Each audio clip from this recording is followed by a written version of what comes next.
here to discuss all things NRL and anything sports related. Please give a warm Aussie g'day to the footy fanatic and America's own Corey Jackson in Outside the Sheds.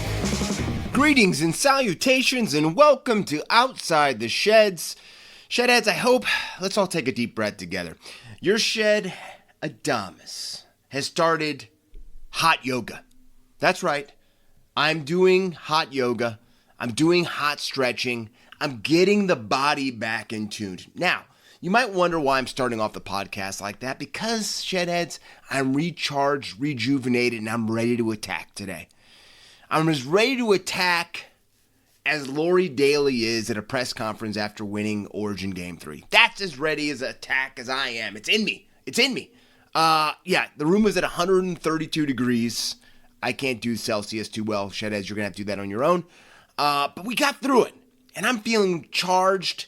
It did feel a little tough walking up the stairs to record this incredible podcast we're going to go through today, but I'm feeling good. I'm feeling good. I'm ready to attack. I know some of us are in extreme highs. Some of us are extreme lows about the outcomes of Origin 3. But here's the beautiful thing about Outside the Sheds. We're all able to come together in this beautiful podcast, in this beautiful arena, where we do not allow negativity. We don't allow racism. We don't allow sexism. We don't do that here. Trust me, you can find it outside these walls or outside this podcast as much as you want. That's right, FIFA, I'm talking to you. But no, we don't do that here. Here, we come to heal together. So maroons and blues embraced in a gigantic hug of let's make up and get over this and then go back to hating each other in 2027. That's what we're doing. That's what we're going to do, and we're going to go through this one step at a time and breathe through it. All right, now, before we go into Origin 3 and do the incredible breakdown that we will on everything that happened and transpired in the last, 72 hours, we've got to go to round 18. We've got to go back, and yes, I'm going to cover it. Yes, I was 2 for 5 for our picks. That's okay. We're still at 66% prediction percentage for the season so far. We want to get it back over 70, but we'll take our time because we're going to get there. We have a lot of rounds left to finish this thing out strong.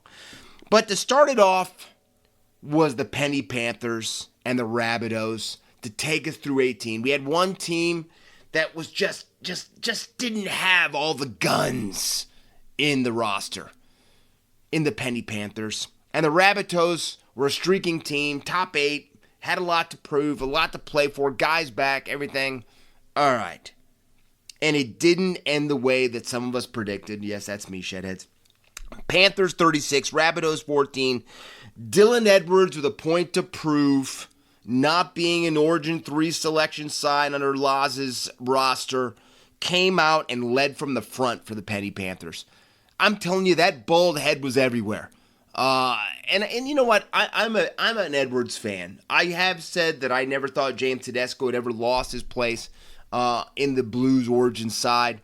But Dylan Edwards is just fun. And I said this time and time again, the thing that makes him such a great athlete is his mentality and his strength of his mind. Because there were so many people asking for him to just be jettisoned to the side when he first started, when he had all that hair on his head back in his beginning days with the Penrith Panthers. And now look at him. He could be considered an Origin fullback, which he has been. But he led from the front. And then you got to go with Milky Jenkins. We're going to do a deep dive into round 18 here in a second, so I'm not going to go into this too much. But this guy, all right, we know right now the Knights are having an incredible top 4 season right now at this current juncture. But man, to let Milky Jenkins go and to what Thomas Jenkins has turned into, okay, yes, even with that upper lip mustache, that upper lip curtain that he's got, come on now. This guy is rewriting the books. Who knows where it's going to end? I have a little breakdown we're going to talk about here shortly, but this guy is proof if you put in hard work, do not mind the grind. Let me see if I can speak. What you can do.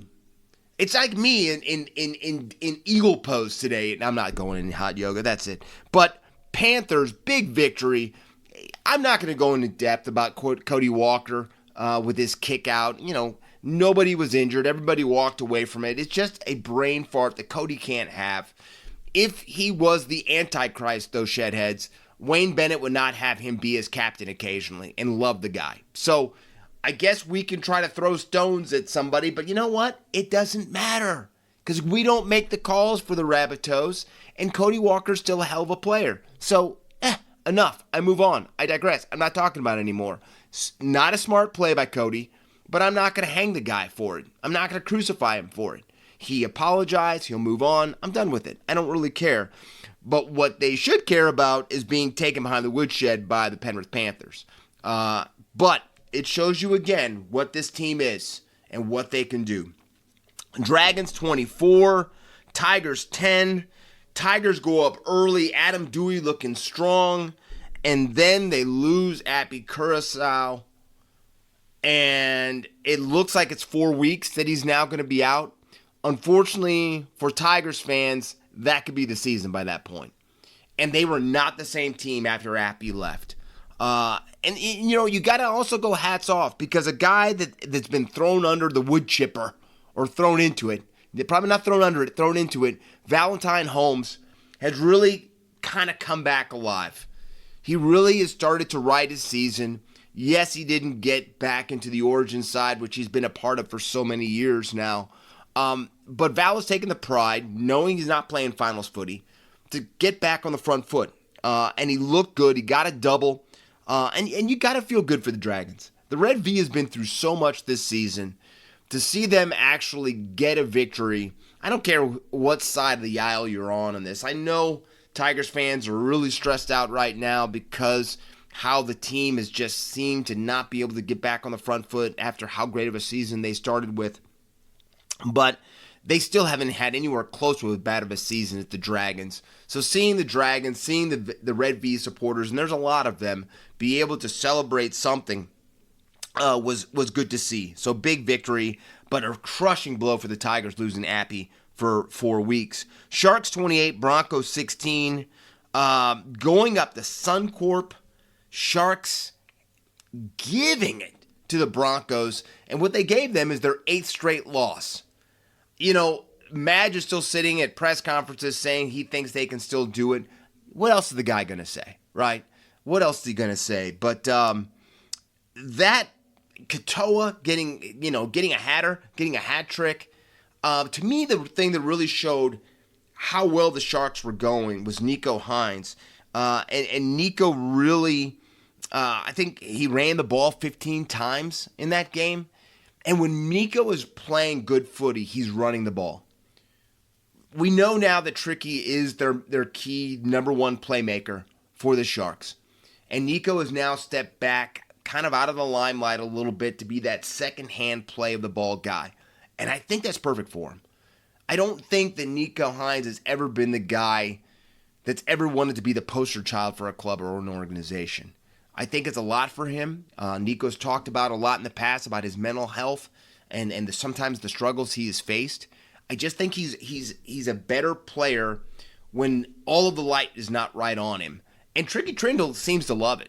And I met Tricky, 2 years ago in Vegas.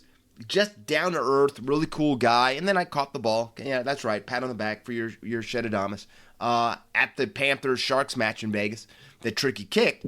But I think he's just perfect. I think the dynamic is straight. But for them to really compete late this season, Nico Hines is going to have to play the way that he did against the Broncos. He's going to have to run the ball. He's going to have to be out at front. He doesn't have to be number one playmaker, but he has to attack the line.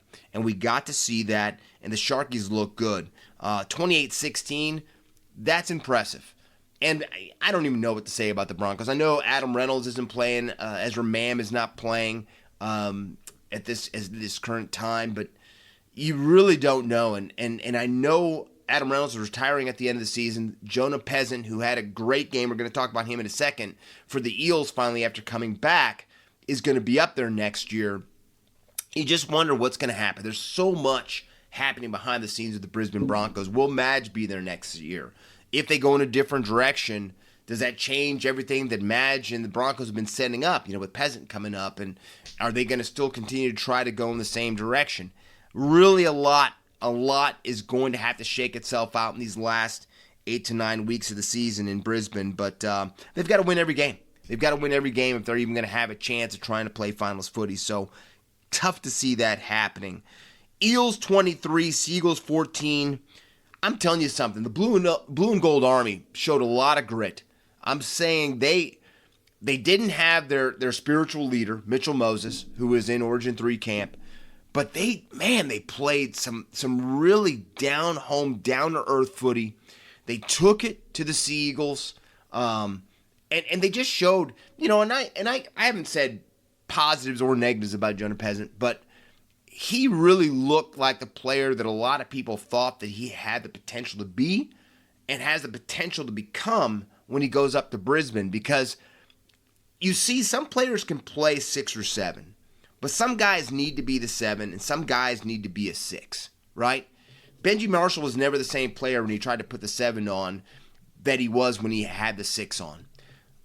And Jonah Peasant, I think, is proving that he has to have that 7 on his back. The problem for him is there's a player called Mitchell Moses that is always going to have that 7 on his back, especially during the time period when Jonah Peasant's going to be in the blue and gold. So seeing him be able to get in there and play in that 7, and the way that him and Volkman really played together, that's what impressed me, was the spine, was the halves. Volkman and Peasant really took control. They both played to their strengths, and that, what to me, is what took them over the line. We could talk about the Fox all day, because Foxy does things and just kind of keeps his team in games with key tackles. He's not the fastest guy in the NRL anymore, but he just is a smart footy player. And the Eels just really, they really frustrated Fosball. They just didn't let Manly get, and you could see the frustration just wasn't with the club. When was the last time we've seen Kieran Foran go out and do a Craig Bellamy? He started doing a bellyache. He started to walk around in the box because after the game, his press conference, he's seen multiple weeks now of this team just not really doing what they needed to do. And the funny thing is, Kieran Foran, showing why he's going to be a great coach for a very long time, said it's his job to fix it, which means he's going to have to push the right buttons to get Manly back going the direction that they need to be. But Luke Walsh looked good. Joey Walsh, I call him Luke Walsh, different guy. Joey Walsh looked really, really good again. And I think the future is very, very bright for him going forward. But the Seagulls have to right this ship because if they're going to play top 4 footy, which they're going to have to be, we know if you're going to lift the trophy in the finals, you got to be there. So going to be impressive to see. And then we don't even have to talk too much about the Dylan Walker flick pass. That was impressive. This guy, it's crazy. This guy is going to the Super League because I think he's got a lot of footy left. Then even if it's not with the Eels, that an NRL side could not use Dylan Walker. I don't understand it. I don't. You can't sell me on that. There's a couple of things. I don't know why Drinkwater's leaving the Cowboys, and I don't know why Dylan Walker has to go overseas. But that flick pass was some epic stuff. Really good. And congratulations, the Eels and Blue and Gold Army. Great job. Knights 13, Dragons 12. Once again, the projected match of the round lives up to expectation. We got everything in this match. We're going to do a breakdown here in a second about it too. But, the Knights snapping the Phinn's winning streak is impressive. But the way they do it, they found a way now without Kalen Ponga to be a very, very good side still. If you remember 3, 4, 5 years ago, anytime KP was not in the starting lineup or didn't play, the Knights were just a shell of themselves. And that's not the case anymore. They're a strong, gritty team that finds ways to win. And this is all Justin Holbrook. He's given these guys that heart, grit, and determination to be able to dig themselves out and to get in there to the places that I don't think that this team in the past would have gone to, with the mental strength and toughness to stay in the grind. It just hadn't been something that we've seen for Newcastle for a few years, and now you're seeing it. And now with this victory, this puts them in the top 4, and that is impressive. That is impressive. They've got a tough stretch going home to try to stay there, but right now, as we go in around 19, they are a top 4 slide. So congratulations, Knights. And hey, I'm going to say this right now. The Finns have nothing to hang their head about. They played a strong brand of footy too. So congratulations. Knights 13, Dolphins 12. All right, Shedheads. Round 18, how do I say this nicely? It was supposed to be an appetizer, right? It was like going to your favorite restaurant and knowing that main course that you're waiting for is coming. But, I'm going to throw a little something in my mouth right now to just kind of tide me over.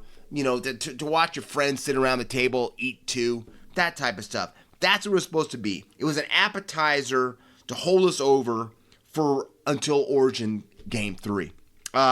Instead, we got a huge upset with the Blue and Gold Army, rising up and beating their bitter rivals in those boys from the northern beaches.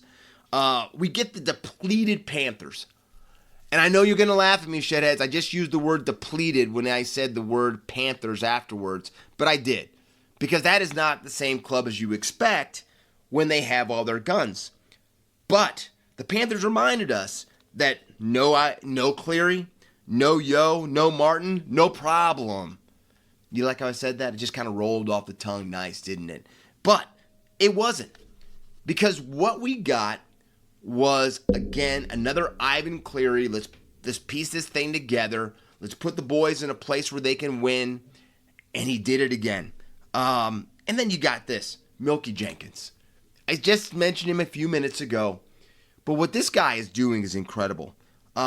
This breakout season that he's having, I don't think any of us fully know how far it's going to go. But right now, after the hat trick he just had last weekend, and that puts him at 25 tries, all right? At this current juncture, I think he's up 25-19 over his next closest challenger in the race for the tries for this season. But with 8 games left in Penrith's season, at this rate, Milky's projected to finish with 37 tries for the season. And think about this. This is a guy, again, I just said it a second ago, that was a cast-off from the Knights. The Knights couldn't find a place for him. Time to move on. Hey, Newcastle, I know you guys are saying, we're good, guy, we're good, we're top 4, we're good. True. But for what Milky Jenkins has transformed himself into, even his body, I'm saying if you look at him when he played with Newcastle, the dude is put together now. Okay, he's not some young kid that's just kind of cutting his teeth in the NRL. He is put together. I think he had 9. We'll talk about that in a second. But he does not go down with just one guy trying to tackle him anymore. He's a stout dude. But that just impresses me. And the other guy that really impresses me with the Penrith Panthers right now is Jack Cogger. Again, another guy that went back up to Newcastle to try to be the man up there, and it just never worked out.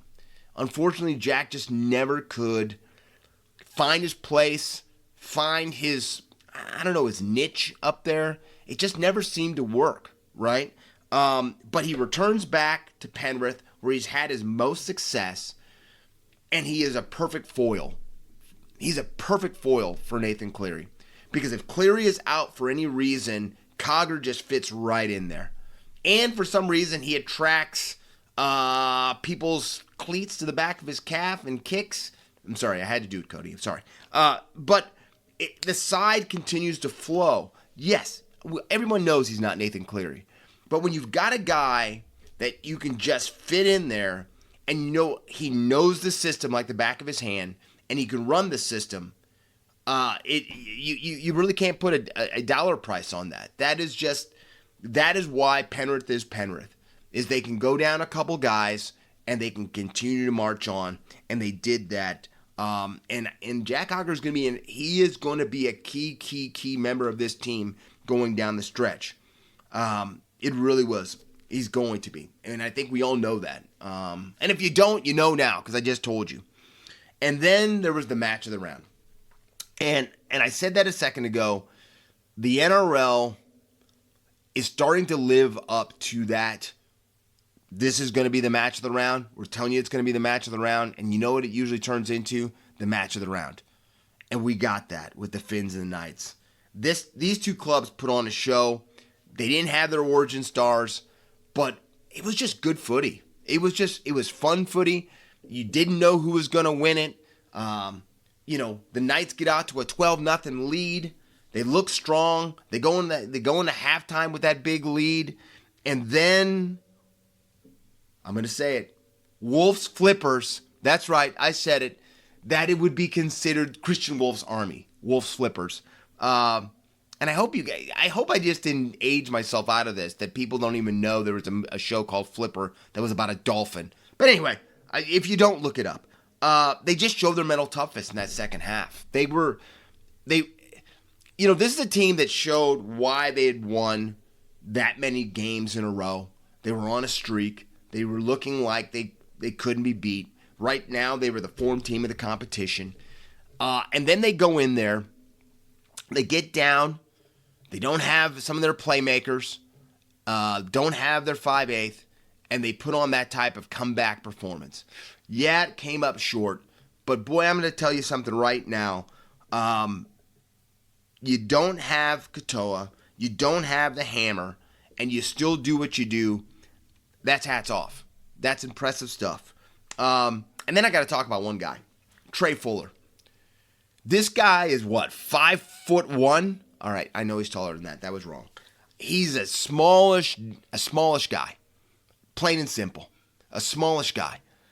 And you never once see this guy take a hit where he stays down. He hits like a Mack truck for what his body allows him to do. He's such a good player. And this team always seems to play well when he's in the lineup. I think the crazy thing about Trey Fuller is he signed an extension to stay with the Dolphins. And I think he could be a player every week in another team's roster. And he fights tooth and nail week in and week out to just get in the starting lineup for the Dolphins. But he loves it up there. And hey, more power to Christian Wolf. If you can keep a guy like that on your roster that, you don't play every week, but when you put him in there, you know that he's going to produce. Hey, you just can't say anything more about a player that can bring that to your side. But then the game comes down to that big magical field goal that has to happen, that 1-point slot that you got to make. And I couldn't believe when I had heard that there was nobody on the Knights side that had kicked a game-winning field goal. And I was like, wait a second, really? But with Ponga not in there, there wasn't a player that had kicked a game-winning field goal like that. And then, lo and behold, Dylan Brown steps up and slots this thing. And hey, if you don't feel good for Dylan Brown, with everything that he took, being the 10-year contract, and everybody's saying that, I don't think he's worth that money. That guy has done nothing but go up to the Hunter, immerse himself into that culture, and I'm saying something. He is an impressive player. And I'll say this. He turned the corner for me when he played for the Kiwis. Last October, wasn't it? He's just not the same guy after he played for that, and he played for New Zealand. He's got a different type of confidence. There's a maturity level that's there. But don't forget, when everything was going wrong for him at Parramatta last year, and he was put in reserve grade, and Riles moved him aside, saying you're not going to be with the club next year, and we're going to play you all over the park. He never once batted an eye. He never once had anything bad to say about the Eels. He just went about his business. And you tell me how many players would just go along with it the way that he did and not ruffle feathers or become a distraction inside the sheds or inside the clubhouse. There's not many of them. So he got my respect big time when he handled himself that way. But yeah, he finally slots it. And like I said, kicks Newcastle into the top 4 with that.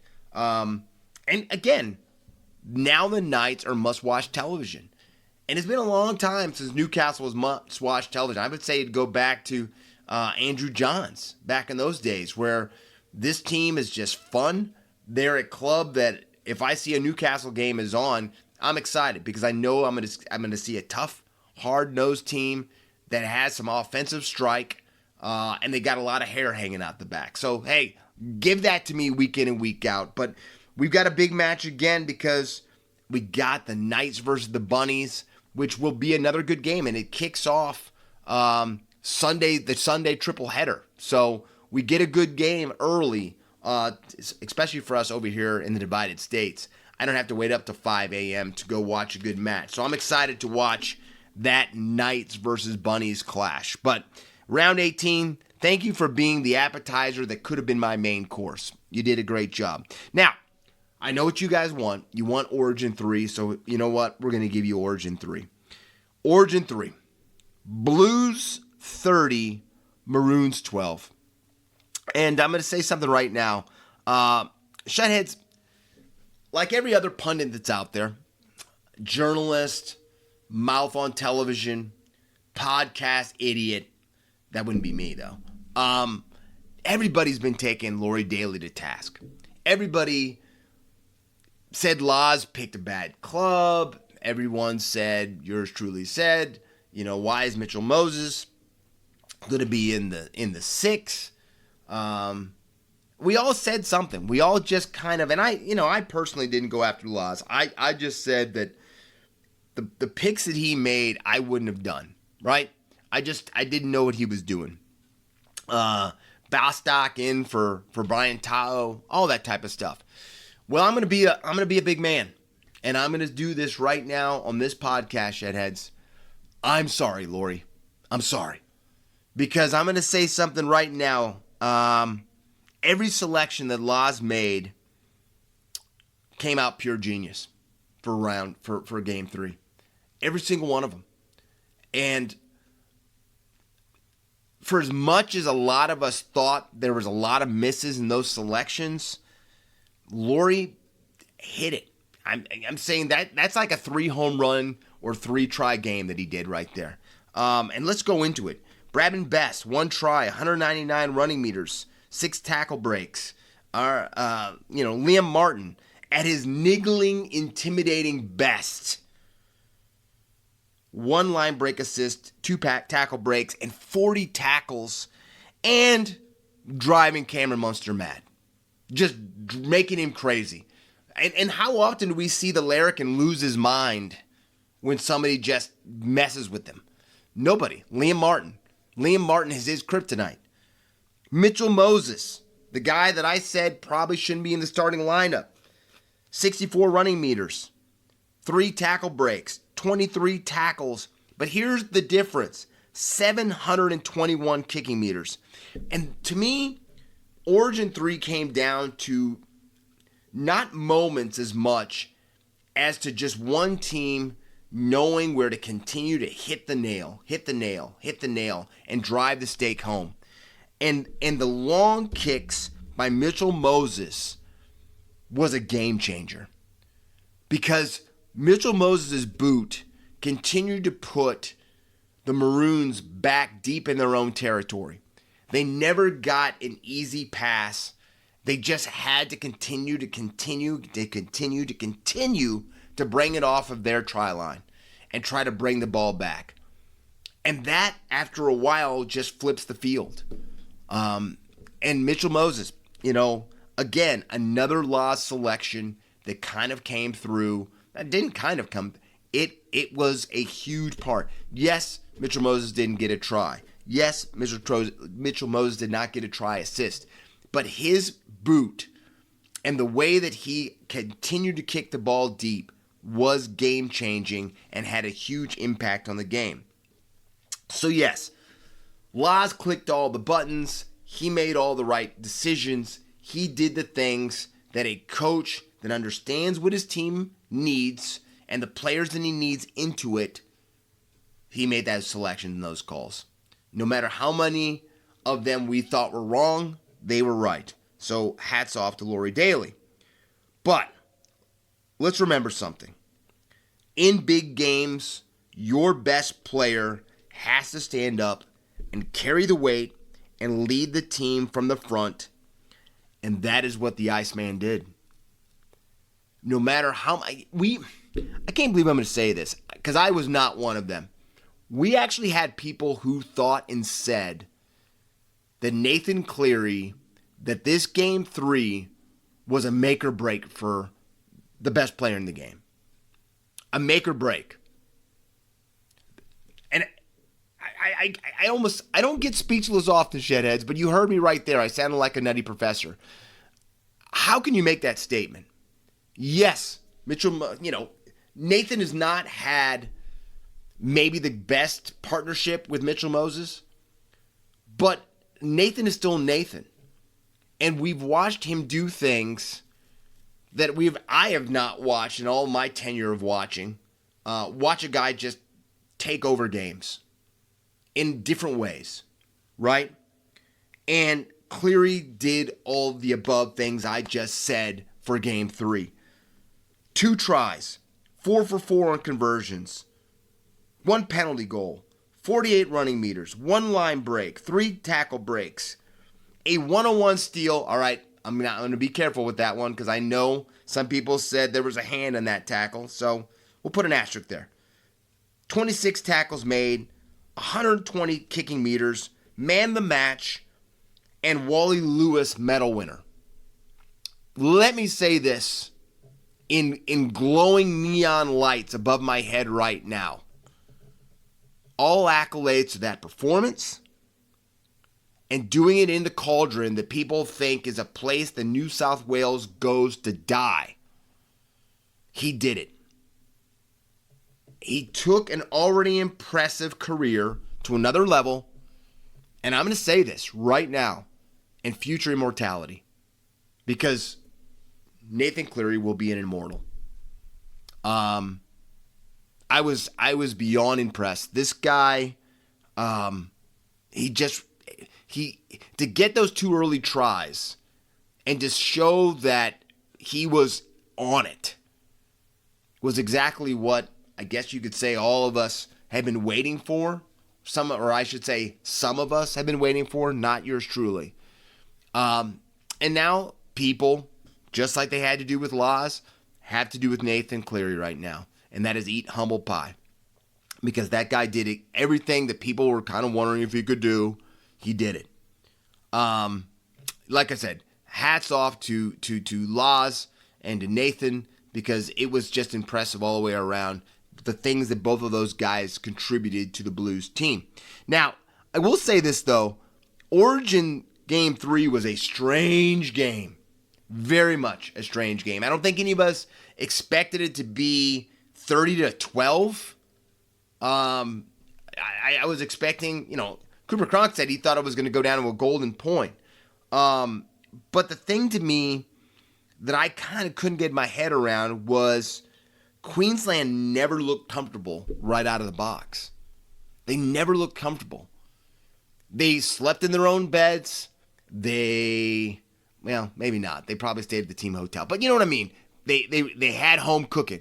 They were in Queensland. They were at the Fortress. They were at the Cauldron. Everybody was behind them. The Queenslander chant started 13 seconds into the game. Everything was lined up for domination for the Maroons. And I think that was where the problem started. Because Queenslanders, and especially the Queensland mentality, is that they're always the underdogs. Not us. We can't win this series. Even though I don't know how they can ever say that, because since I've watched State of Origin, and it has been since I think my first State of Origin was 2011, they have dominated mostly. Okay? It's been Maroons one-way traffic mostly. But okay. Fine. But the problem for them was they came into the game as the favorites. Most people didn't give New South Wales much of a chance to win this game. And I don't think that this club handled that well. Because I would have never expected to see a Billy Slater coach team have the errors that they had. They had 7 first half errors. And they just couldn't get on the front foot. I just couldn't believe the miscues I saw for Queensland. Not there anywhere. You know, they play so different in front of their fans in Suncorp. And I just didn't expect to see what I saw there. It was strange. Like I said, it was a strange game, and it was that. I was expecting this to be a hard-hitting game. It's Origin. It turned out to be that. But I was not expecting to see Queensland just seem so kind of rattled. That's the word yes, rattled. And when they made errors, they just continued to seem to compound on top of it. And every time they made an error, the Blues were right there to kind of pounce on it. Yeah, and it was like I said, just very strange. And then unlike the first 2 games, you had, like I was talking about with Nathan, you need your all-stars to rise to the surface. And the spine of Ponga, Walker, and Munster were quiet. They just were quiet. And some people, you truthfully could say Kalen Ponga was the guy that controlled everything in the entire Origin series, right? Or in the first 2 games. Because to me, the Blues don't win game 1 if Ponga doesn't do the high shot and get sent off for the field, because they were dominating up to that point. And then in game 2, he was on fire, making up for being, sent off the field in game 1. The guy was a force of nature. And he was just quiet. Money never got into the flow of the game, really. Sammy Walker goes 0 for 3 for conversions, and going into that game, he hadn't missed one in the first 2 games of his Origin career. Just things that you just would never have expected in a make or break, winner take all type of game for the Queensland Maroons. It was very strange. Let me see how many times I can say strange to kind of describe that game, but it was. And I know how prideful Maroons fans are. And the team did fight, and they fought back. And I know it was a tough call on that Bradman Best goal-to-goal run that he made. And to me, that cannot happen. Because Jack Bostic did knock the ball on. And that should not have gone for a try. It should have come back. I don't know how, with the technology we have in State of Origin, how you do not get that call correct. And if you're trying to tell me that the bunker didn't have sufficient evidence when everybody knew within 2 minutes, everybody saw that it was a knock-on, that Jack Bostic's finger had touched the ball, what are we doing? That makes no sense whatsoever. And it was the final straw that kind of broke the camel's back. But again, the Maroons did not help themselves even up to that point. So when it happened, you still were kind of like, oh yeah, okay, yeah, but what happened to the rest of the game? So very, very disappointing. And I know Maroons fans are very, very disappointed. Yes, your team showed heart, but they shot themselves in the foot too many times to win a game like that, especially in Origin. Now, the thing that also I cannot believe I'm going to say is the victory that just transpired for the Blues makes it 2 straight deciders at Suncorp that New South Wales has won, which is unheard of. I almost can't believe I'm saying it, but I have. That going up to the Cauldron, going up to the Fortress, the Blues have won the last 2 deciders at Suncorp Stadium. And they have not been close if you look at the scores. They have not been. They've come up there and taken care of business. And that is hard to believe. A place that is not meant to be won at, if you're a Blues supporter or a Blues team, is now become something that some of these guys now don't know what it's like not to win up at Suncorp. Again, unheard of territory, but true territory. So that is going to be something we're going to talk about going forward with State of Origin for the foreseeable future. Now, going forward, we also have now some really strange times for both clubs because it's not official yet, not as I'm recording this podcast, but it looks very strongly that Luai Daly is going to step down as the head coach of the Blues. He's going to ride off in the sunset with a cigar and a glass of Johnny Walker Blue in his left hand. And that's congratulations. He deserves that if that's how he wants to go out. But the problem is, on the other side of the aisle, there's no guarantee that Billy Slater's coming back either. And I know Harry Grant and some of his team have really pushed forward and come strong to tell him they need him back. But Billy said before the Origin Series started that he was not going to sign a long-term deal with the Maroons, that he's going year to year. I think some of us think in the back of our mind, we've talked about this, that we think that Billy is going to probably end up as the head coach for the Storm when Bellyache finally decides to ride off into the sunset. And with Craig's with his medical situation right now, not his military situation, his medical situation, I don't know if any of us know how soon that's going to be. I do think that Craig is going to come back next year. I think that's one of the reasons that you're going to see the Storm in Vegas this coming year, because people want to get Craig over to America so he can experience that before he hangs up his boots, or his whistle, I should say. But I do think that is the long-term future for Billy Slater, is that he's going to take over for Craig Bellamy. But that does not mean probably next year. But he has not said that he wants to do it. So a lot of uncertainty for both clubs going forward, where this new leadership for both teams is going to go. But I'll say this right now. Origin 2026 is in the books, Shedheads. It was a very, I'm going to say it, strange series. But what are we doing? We're already talking about Origin 2027, and the body isn't even cold yet. So congratulations to the Blues for a series that you have to say they were outplayed for a lot of it, but still get the chocolates in the end and get to lift the shield and the trophy. So congrats, Blues, for bringing it home. Now, Shedheads, as we go into the 40-20, we've got some huge news. And most of you already know it by this time, but we finally have a winner on the NRL TV contract war.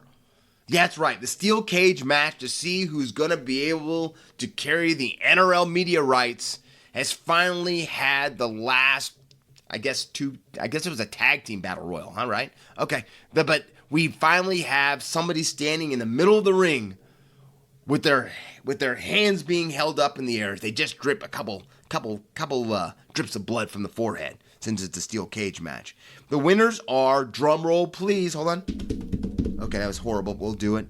Dine and Foxtel have retained the media rights for a record $5.3 billion. That's right, Dine and Foxtel have now come together. And wait a second, Dine and Foxtel, they already have, that's right, Shedheads, we have not broken or created a new wheel. The boys have kept the rights. And the deal goes from 2028 to 2034, and it breaks down to about $750. Yeah, that's right, not $750, $750 million annually. Think about that. That's a little bit of change. Okay, anyway, this deal also beats the $4.5 billion deal that the AFL signed in 2022.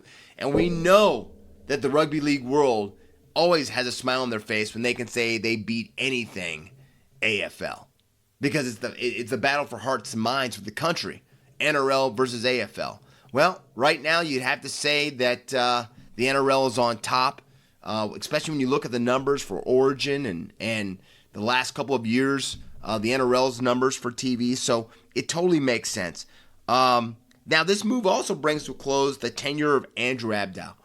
Andrew is now moving on to Tennis Australia, and you have to say it is a huge coup that he got this deal done. Him and Peter V'landys coming together, setting people down, and getting these numbers that they were hoping to be able to pull off, and they did it.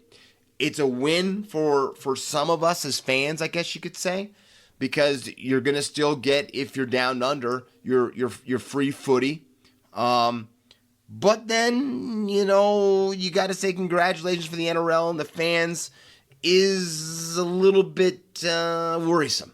And I'm going to say this because let's just keep our fingers crossed that these streaming services prices don't make us all have to take a second job. I can speak for example because I'm over here in the Divided States and I have to subscribe to Fox League. And I'm hoping, I don't even want to talk about it out loud. We're just going to hope they keep the numbers a little bit in check. And they don't try to make all of that money up by us poor people over here in foreign countries to continue to watch the product. Because unfortunately, we're going to probably keep watching the product. That's what I'm doing this podcast for this product. So congratulations. It was something that I think that's been a fight. There was a lot of people coming in this steel cage match to try to pull these rights away from Nine and Foxtel. But Nine and Foxtel are your two-time champions and get the job done by keeping their NRL media rights. Now, as we go positive, now we go back to the jungle of the weird. And I use jungle because the jungle is where the West Tigers are at. And when we talk about the West Tigers, we talk about the jungle, we talk about the saga of one Jarome Luai.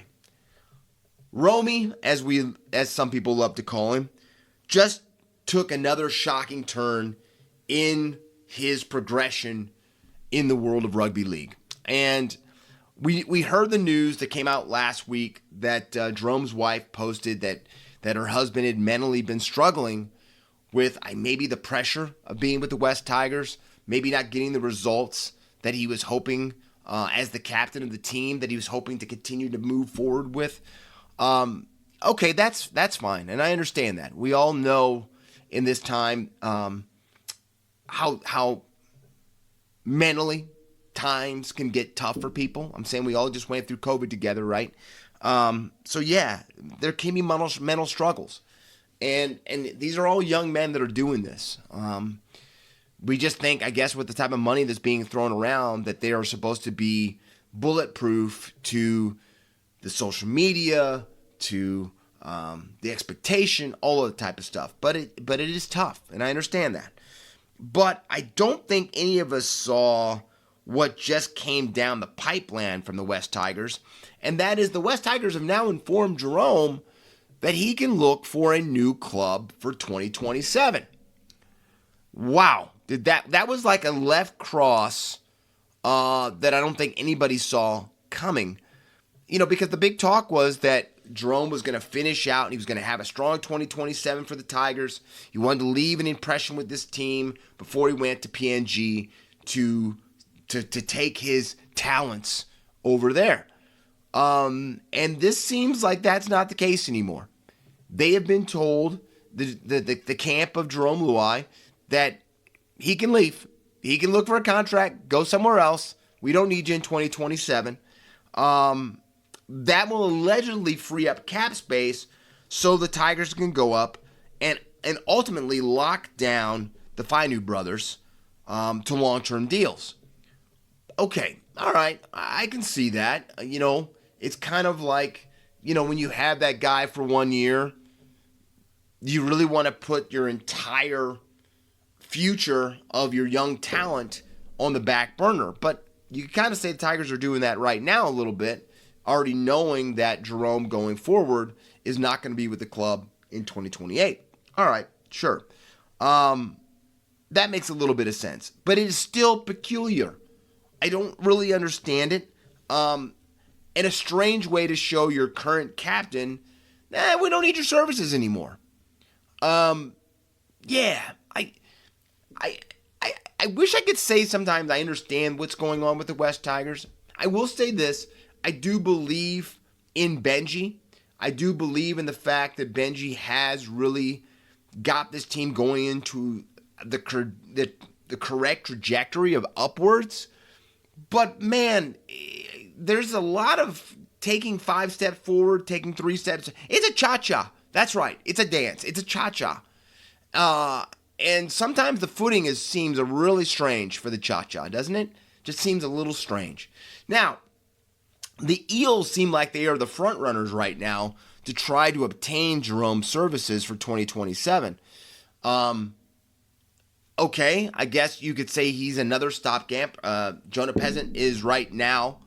And I guess that makes sense because Jerome could go back to the 6, play with Mitchell Moses, which he's played with before in the halves.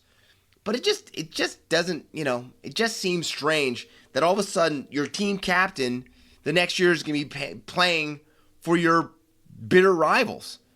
And I was already thinking going to Vegas next year, it's going to be cool to see Jerome Luai playing with the Tigers his last year. And now I've got to sit with Eels fans watching the current captain of the Tigers be with the Eels. Strange stuff. Wait a second. Allegedly be with the Eels because nothing's done yet. Who knows? Maybe the Bears swoop then and scoop him up. But like we always say, Shedheads, welcome to the NRL. And the NRL never sleeps. And once again, it's not sleeping again. I would have to say that it's probably just taken about 2 hits of Monster Energy and it's flying down the track. So what can we say? Well, I guess we'll see what's coming next in the lives and loves of the NRL. Now, as we go into our picks for round 19, once again, it starts with that man we just talked about, Jerome Luai, because Friday to kick off round 19, we got the Waz coming to Campbelltown against the Tigers. And I think with this type of new breaking story that we have to cover, I'm going with the Waz all the way. I think the Warriors take it to the Tigers. And I hate to say that the loss of Happy Curacao is also going to be something that's going to really hurt them. So I got the Waz getting the victory to open up round 19. Saturday, triple header. We started off with the Sharks versus the Dolphins. You got to love this aquatic battle. And I'm going with Jaws. I'm going with the Sharks. I think that this team is, as long as Nico continues to remember he needs to run, that they're gonna do that push up the ladder right now. I got the Sharks over the Dolphins. Raiders versus the Bulldogs. I've got the Green Machine. Surprising the new Rabid Kennel and getting the upset, as you could probably say, and getting back in the win column for the Raiders. And then Eels versus the Rooster. I'm going to say this right now. The Daniel Tupou 300th game. I'm going to go with the Chooks. I've met Daniel Tupou. I've got a picture with Daniel Tupou. One of the nicest guys of all these guys that I've met. When I told him where I was from, he was so interested to talk to me. Just a great dude. And I'm happy to see him back this week. And I hope that he gets his victory in his 300th game. But I'm taking the Chooks anyway. Sunday, Knights versus the Bunnies. Ponga should be back. I've got the Knights beating the Bunnies. It was a fun game the last time they played. And you remember it got a little hard hitting, a little bad blood. We've been waiting for this. It's here now, but I'm going with the Knights.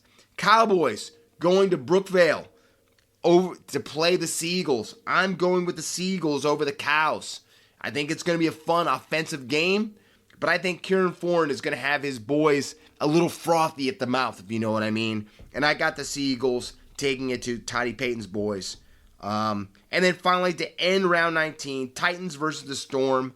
I know the Titans have played some good footy recently, but come on.